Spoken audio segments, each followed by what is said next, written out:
Un CV se compose généralement ensuite de 3 rubriques essentielles. Vos compétences, votre expérience professionnelle et votre formation. Elles apparaissent différemment selon votre parcours professionnel. Si vous êtes débutant, stagiaire ou que vous avez peu d'expérience, indiquez tout d'abord votre formation, puis votre expérience professionnelle et enfin non pas vos compétences mais vos qualités humaines. Si au contraire vous avez de l'expérience, parlez en premier lieu de vos compétences, puis de vos expériences professionnelles et enfin de votre formation.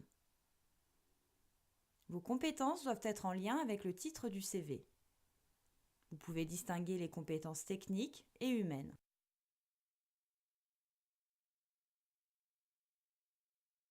Elles peuvent être illustrées graphiquement, par exemple à l'aide de diagrammes circulaires ou en barres qui représentent votre niveau pour chaque compétence, ou vous pouvez simplement les lister.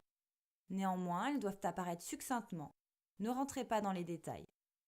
Oubliez les compétences fourre-tout comme capacité de travail importante, travailleur ou sérieux.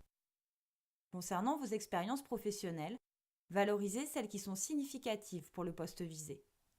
Renseignez le poste occupé et précisez les périodes travaillées, le type de contrat et le nom de l'entreprise. Soyez honnête. Inutile de vous survendre. Votre CV doit être fidèle à ce que vous êtes. Utilisez des intitulés précis pour décrire vos missions. Elles doivent susciter l'intérêt. Commencez toujours par mentionner vos dernières expériences. Si vous avez peu d'expérience, vous pouvez renseigner vos stages. Si votre expérience professionnelle est diverse et variée, n'hésitez pas à la classer par fonction ou secteur d'activité, à l'aide de plusieurs rubriques. Parlez ensuite de votre formation. Vos diplômes doivent apparaître du plus récent au plus ancien. Il n'est pas nécessaire de tout mentionner. Vous pouvez sélectionner ce qui vous semble le plus pertinent et en lien avec le poste. Indiquez l'essentiel, l'intitulé de la formation ou du diplôme et l'année d'obtention.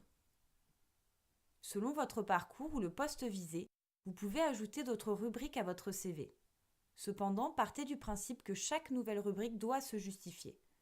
Elle doit avoir un sens et donner une plus-value à votre CV. Si le poste qui vous intéresse nécessite la maîtrise de plusieurs langues étrangères, vous pouvez créer une rubrique où vous indiquerez votre niveau dans chaque langue. Vous pouvez aussi faire figurer ces informations dans vos compétences. Si vous êtes jeune diplômé ou que vous avez peu d'expérience, une rubrique où vous renseignerez vos centres d'intérêt ou loisirs est nécessaire. Choisissez des activités qui vous distinguent des autres candidats et peuvent réellement appuyer votre projet professionnel. Ces informations doivent être utiles aux recruteurs. Elles peuvent refléter des compétences, des traits de personnalité et des qualités. Évitez les activités bateaux, comme lecture, musique ou randonnée.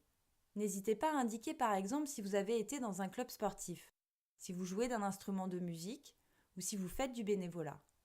Ces informations peuvent être des atouts supplémentaires à votre candidature.